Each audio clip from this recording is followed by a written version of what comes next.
everyone in the room tonight. The first thing I wanted to do is actually just start by saying thank you for listening, because every single week one of our leaders gets up and shares about something that they've experienced, something that they've been through in their life, or something that they've learnt about the particular topic that we're sharing. And often it's very close to their heart, and they share because they think that what they have to say and the value that they're going to add to your life will actually mean something to you that week. So thank you to all of the leaders that have had the courage to share this series. And yeah, just thanks for listening, because you guys are pretty awesome. Just a quick recap on the series. So this is obviously called the Say What series, and it's all been about communication. Phil started with coded language, and then Ali took us through the 5 love languages. Animal communication was presented by Mary and Naomi, who did a fabulous job. Manipulation and silence was presented by Tyler and Bonnie. Phil taught us all how to grow our brains, which was fantastic. And 2 weeks ago, Cassie took us through some healthy and unhealthy ways of communication, which was excellent. She showed her artwork, which was a really awesome part of her asset. So thank you for that, Cassie. And tonight, I'm going to be from the older generation. You know, it's not like it was back in my day. And I did a lot of research around different types of communication and the era or the year that those sorts of communications became relevant. And the most fascinating part about, I guess, our generation now, if you think about it 100 years ago, which sounds like a long time, but in the course of history wasn't that actually that long ago. And I know there'll be some people in the room that might have been around, you know, about halfway through, that'll understand what a telegram is, okay? So that was how people used to communicate before the First World War. And that communication method is obsolete today. It's something we don't use, and it's something that every single person in this room, bar maybe 1 or 2, have no clue about. That's how irrelevant it has become. And the interesting part about that is that I fast forward to today, when we live in a simultaneous world where everything is happening all the time. You can be contacting and communicating with people on the other side of the world at the same time you're having a conversation with someone right in front of you, and it can all be happening with multiple different people at the exact same time. A classic example for that was this week. I actually was on my mobile and I was having a phone call with somebody, and I popped them on loudspeaker and I sat there texting somebody else. So I'm having 2 different conversations with 2 different people, and somehow my brain is keeping up with that. And technology is just becoming more and more advanced, and some of the things that we're using today to communicate might not even be relevant in 10 years' time, which I think is actually quite scary. What I have up on the screen is a bit of a mobile-looking device, and I'm not promoting Amazon, but this is an Amazon product. I was in a space the other day where I was listening to 2 people have a conversation about the advancements in communication. This is one of them. This is quite fascinating. It is a smart doorbell. You've probably never heard of it, but what it does, you might have known about this, but in America, parcel delivery is, or parcel theft from parcel delivery is really common. You know, delivery drivers grab their parcel, they drive it to all the different houses, they put all the parcels on the front doorstep, and someone just comes along and pinches it.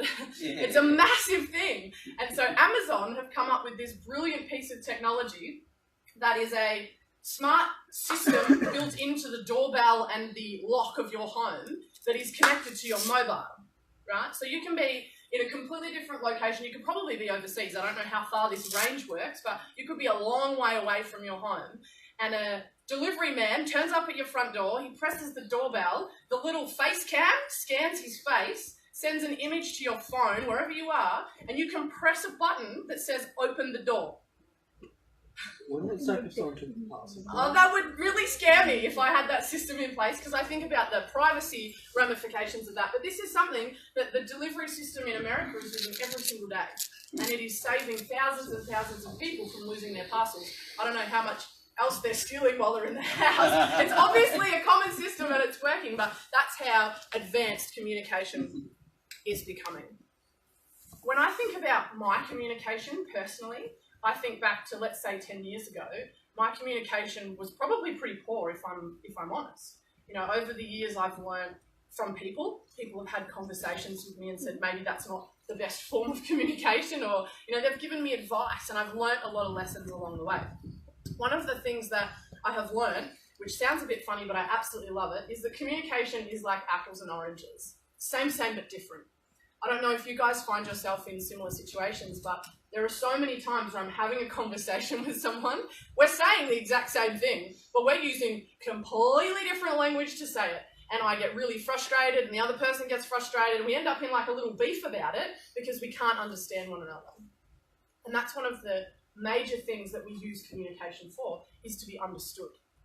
We want somebody not to just hear what we're saying, but we want somebody to hear us as a person. And if you can't get that from a conversation, you become really, well, I become really angry and frustrated at that individual.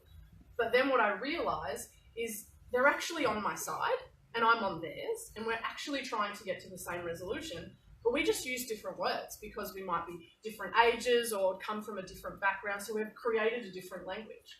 But ultimately, it's same but different. Apples and oranges, they're still both fruits. They taste amazing, they have awesome health benefits, but they're different. Ultimately, an apple isn't an orange and an orange isn't an apple, and that's the same in conversation. And one of the most helpful things that I've found when I'm talking to someone and we're saying all lovely words to one another because we're getting really angry, and halfway through the conversation I just say, we've got to stop, time out, because we're actually trying to say the same thing, we're just using different words. You'll actually be amazed at how quickly that conversation turns around and we're going in a completely different direction just as a result of us acknowledging that we have a really similar point of view, but we're just using different words to say it. This one's a really big one for me. There's a time and a place, right?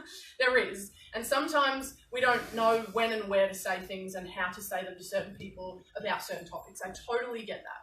When I was about 20 years old, I was invited to a birthday party of a friend of mine. Now, hands up who's heard a birthday speech in their life, right? Everyone has been to that moment where people do speeches. Sometimes we don't know how long they're going to go for, but we know they're going to happen. Everyone knows that feeling, right? The music turns down, someone announces, speeches, and everyone starts moving into a different part of the function or wherever, and we all get ready to hear awesome words about a particular person that we're there to celebrate. Well, when I was 20, I was invited to my friend's birthday, but I was asked to speak. I was like, this is awesome. I know exactly what I want to say. I really want to honour the person. And I came prepared. I was like, this is going to be amazing. Came that time in the night. Everyone understands what to do. We all gather round. Music turns down and speeches start. And then what happens? Everyone's still talking. The speeches have started. The person is getting really excited to hear all the amazing things about them, and the people that are trying to speak are actually sharing. Nobody's listening. I'm standing at the back of the room observing this, going, what's happening? You know, the 3/4 of the room wasn't honouring the person that we were there to honour and celebrate. And it was kind of making me feel a bit unfair on their behalf, especially because they were a close friend of mine. I'm like, this is not okay. Someone's got to do something about this. So I did. It's not often that I interrupt speeches because that's probably not the right thing to do, but I did. I can talk very loudly when I need to, and I use that as a moment to say, oi, listen, and I did it very politely. And everyone stopped and they heard what I said and they paid attention, and we did the speeches and I spoke at the end and I had my chance to honour that person. But I walked away from that feeling like how unfair that was for that person. You know, every single day we use really common language. When you're hanging out with your mates, when you're at school, when you're just in everyday life, you just kind of talk. You don't really think about, oh, I'm going to structure nice pretty words together. You know, it's not something we do. We just kind of go about our day and we talk. And we don't really think a lot about this word or that word or be really descriptive unless it's a particular moment. But there's a time and place. And when you get the opportunity to honour, that's a time and a place where we should actually try and use our words to lift somebody up, to encourage them. So if you ever get the chance to do a speech on behalf of somebody, then take that seriously, because you have an opportunity to really honour a person. And the opposite is true. If they're talking, that's also a time to be quiet, as I have experienced. The word expectations is a really challenging one. And I think we all know that. Sometimes we try and meet people's expectations in life. It doesn't work out so well. Sometimes people try and meet our expectations and we get frustrated.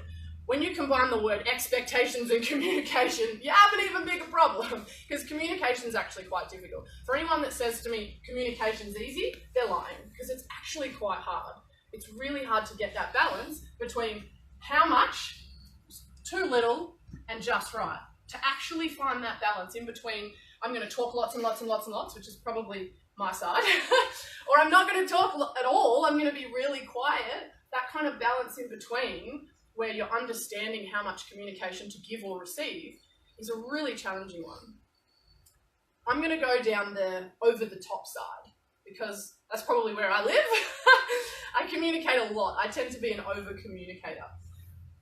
You also have the other end of the spectrum where people don't communicate much, and that can be challenging. But I want to pay a little bit more attention to the over-the-top people that are just very good at communicating, because I had an experience lately where someone was doing that to me. They had really large expectations of, Beck needs to communicate to me a lot. And I didn't really know how to respond to that at first, because I kind of just let it happen, like in the initial stages, because I was like, oh, maybe it'll change, or maybe it's just a particular time. But it went on, and it became, you know, one of those people that sort of message you really late at night and wake you up, and you turn and you look at your phone and you see their name and you're like, you know those people?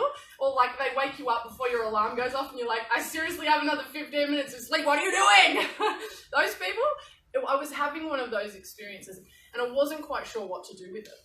So I had a conversation with the person. I was like, do you know that you messaged me at like 1 o'clock in the morning and it woke me up? They didn't seem to care, which was pretty interesting. But I still felt like I had the opportunity to push back on their expectations, because it can be, I feel like it can almost be a bit crushing. When someone says, I'm going to communicate to you and I expect you to communicate back to me within like 10 minutes, and if you don't, I'm angry at you. This sense of like not good enough, or I'm not able to fulfill that expectation can be really heavy, and I felt that recently. And I was doing some research into how or kind of what to respond in this situation. And I came across an article that was about how people communicate in today's era with communication overload. And I'm going to read it. It's a small paragraph, but I'm going to read it word for word because it was really good. It's by Daniel Liverton, and it came from Thinking Straight in an Age of Information Overload. So our minds are full of stuff at times, and this is really helpful. It says, in the old days, if the heaps of conversations in the past couple of weeks in the lead up for tonight, and I asked people, who do you communicate to, what do you talk about, and how often do you expect a response? Majority of the responses said that they communicate to people that they're in more relationship with. That made sense. You know, your partner, your bestie, you want to talk to them more because you're really close with them. The other response that they gave was that they only really respond when the topic's interesting. So that tells me that people want to talk about things that they're passionate about. Now that makes sense to me as well. But ultimately, at the end of the day, in order to figure out how little or how to adjust basically your balance of communication, you have to talk to the person. Now I had that conversation with that individual, and other people in the past I've had a similar conversation with of, you're a little bit overwhelming and you might need to pull back on that. So if you're in a situation where people just bombard you, you know, those messages that are just full of question marks and nothing else, and it feels demanding, you have the right of reply to say, hang on a second, I'm in the middle of something right now, I'll get back to you when I can. It's a little bit overwhelming. And you also have the opportunity to say it the other way. If someone's not communicating enough words, you can ask them for a bit more as well. Sometimes they say that men struggle with that a bit more because the average that men use in a day for words is around 500 and women are about 10,000. So there's a bit of a gap there. So we might struggle with that. But at the end of the day, if we're connected, if we know the individual and we know how they communicate, then we have a much better chance of success of not being hurt ourselves and getting that communication right. 3 mistakes to avoid.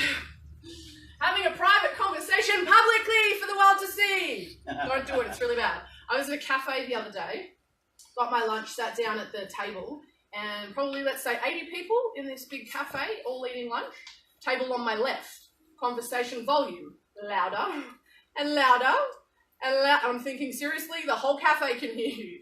But the problem I had with that conversation was that it was what looked like, from my perspective, a manager in a company talking to one of their staff members saying, you're not doing your job properly.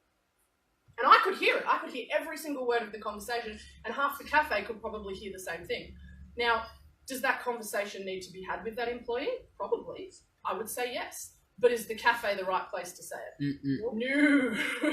We need to be better at talking to the people that we need to talk to, not the cheer squad, but doing it privately. Because the person that was the manager, I looked at them and I'm like, you're a mean person. They're probably not. They're just doing their job. But because it was public, it had that impression.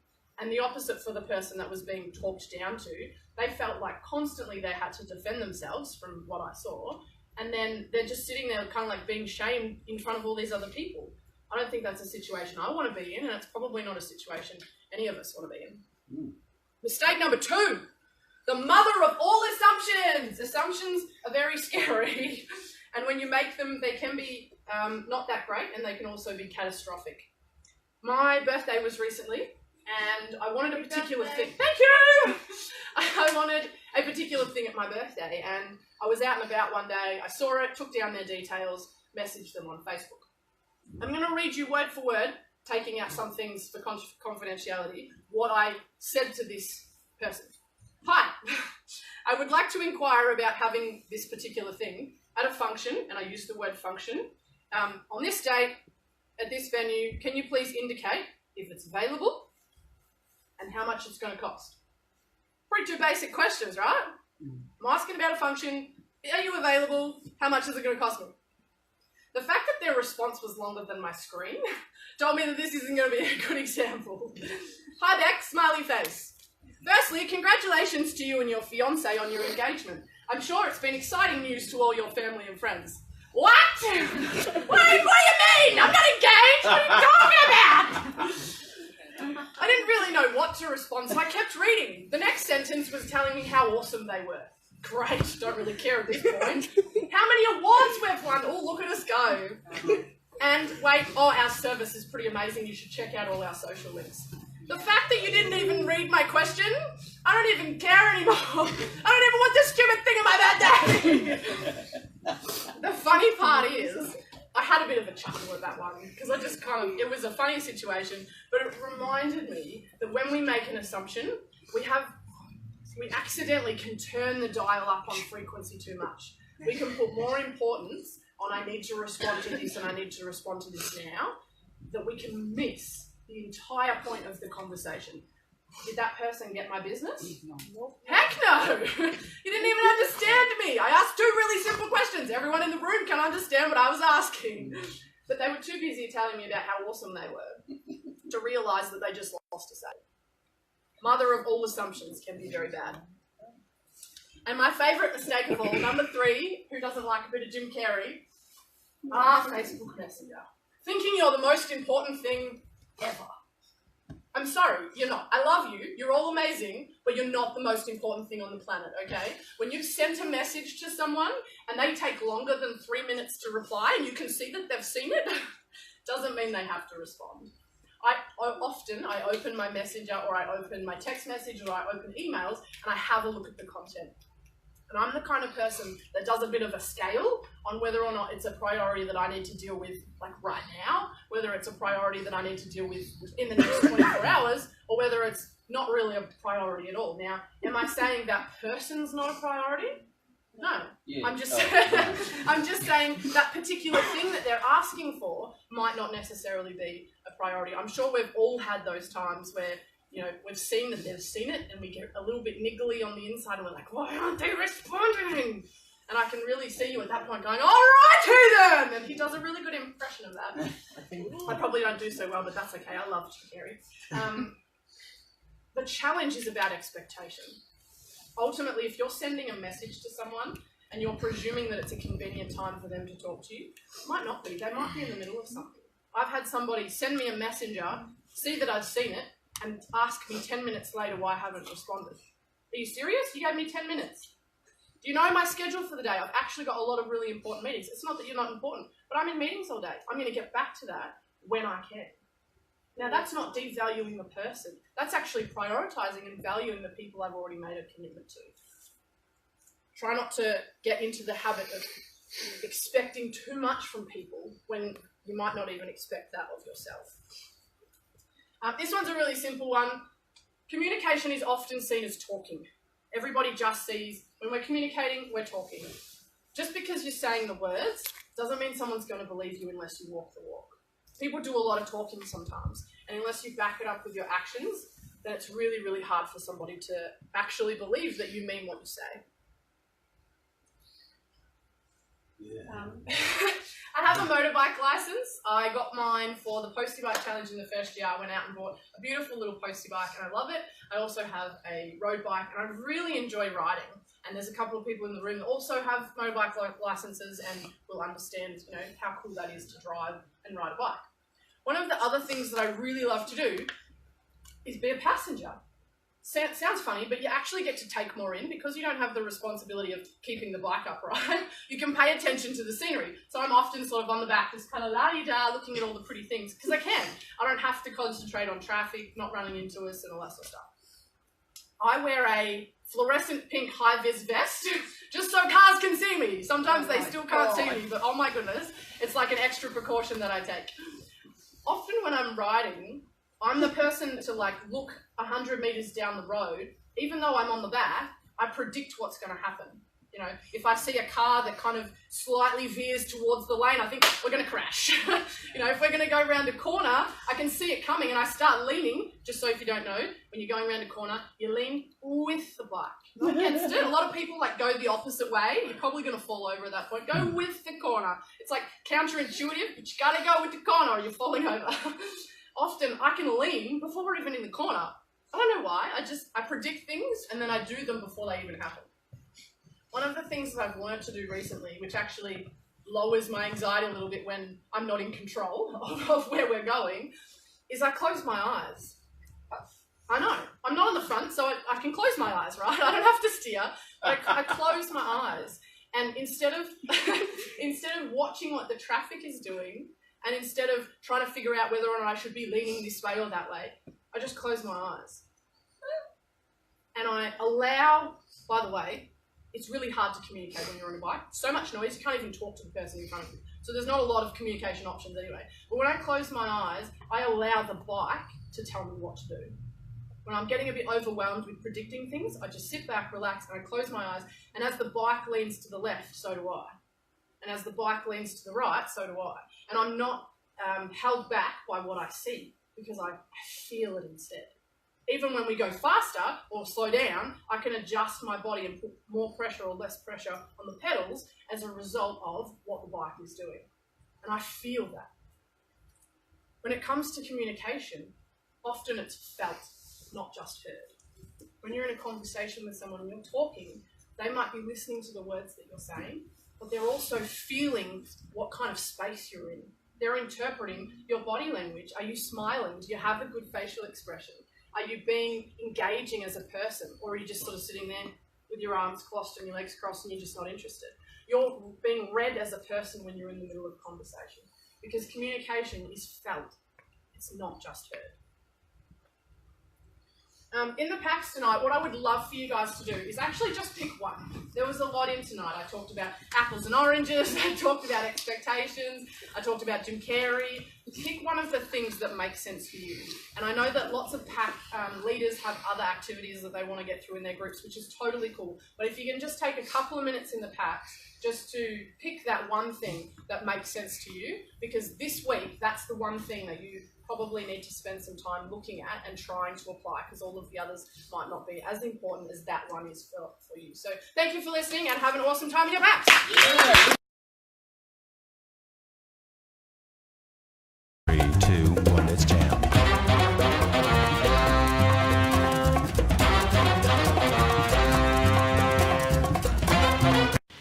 Hello, welcome back to this week's Bridge Builders News.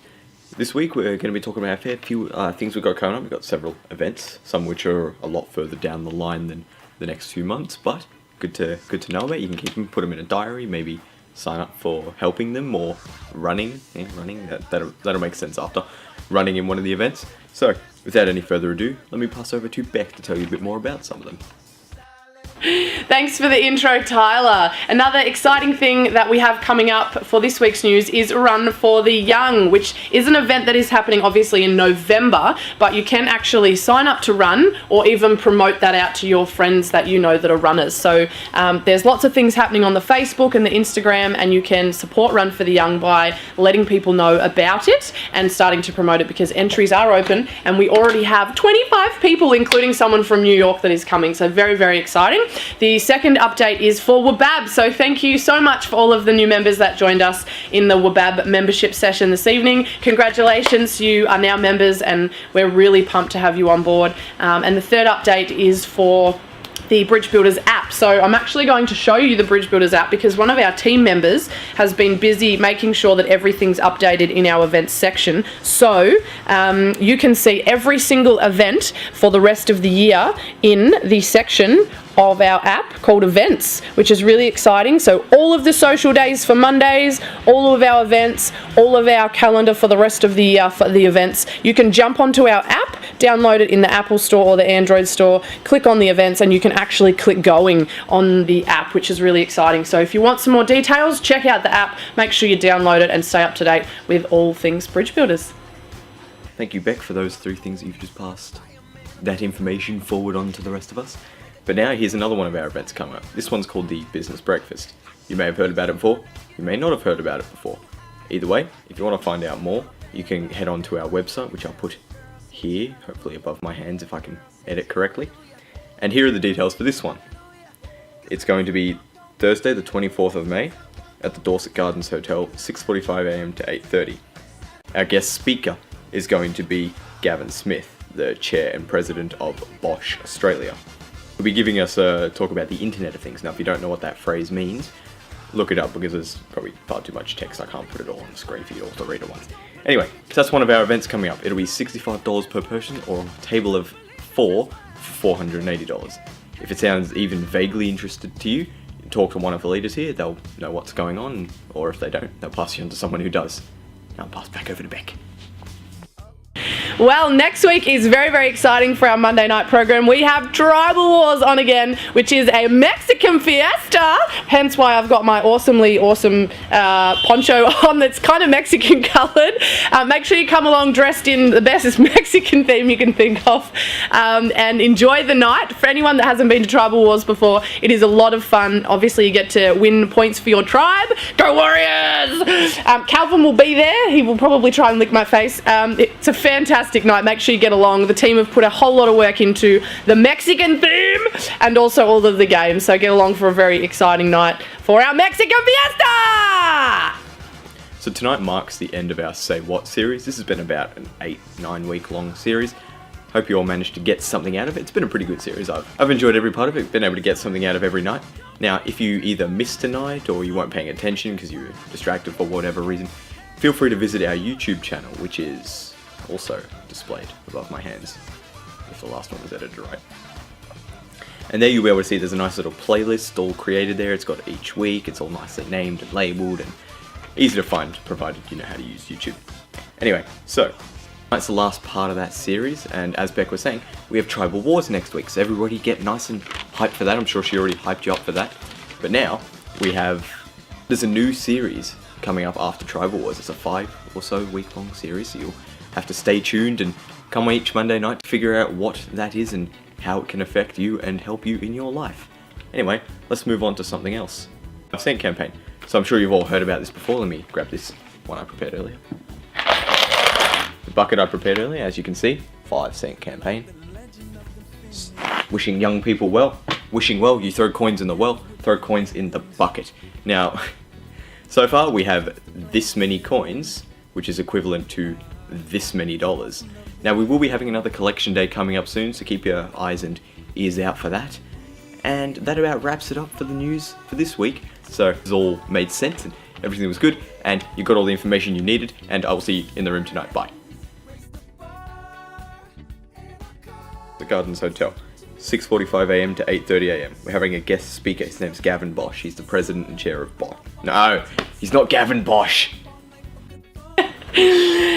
Hey guys, it is Beck here helping you out with the news for this week, which I'm very excited about. Our next event, actually no, it's not our next event at all. It's a long time away. Do you want to try that again?